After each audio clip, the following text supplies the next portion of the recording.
Okay, Consort AV502B. Yan. So, original or syempre made by Consort talaga ito, guys. So, hanapin nyo lagi itong printed na to. And then, syempre mayroon siyang serial number. Okay, so binuksan natin siya, guys, after years kasi kailangan natin siyang linisin dahil may mga alikabok na, no? You know, kitang dito naman. So, ito yung loob niya, guys. Ayan. Ayan yung mga kanyang resistor, transistor, capacitor. Ayan.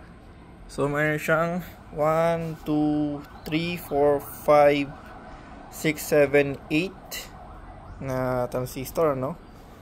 At syempre yung kanyang voltage po, no?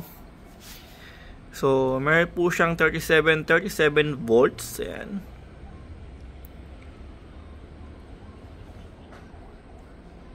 Okay, so ito yung kanyang heatsink, guys. Talagang ito yung masabing tinipid siya talaga kasi talagang sulit na rin, no? Siksik na rin siya talaga sa laman.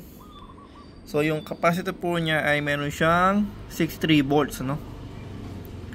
63. Ayan.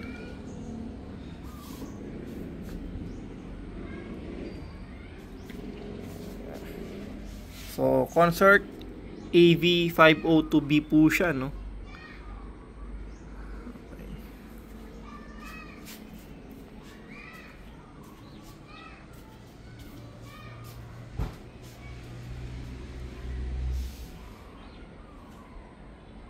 So, nakalagay po yan sa ating video machine.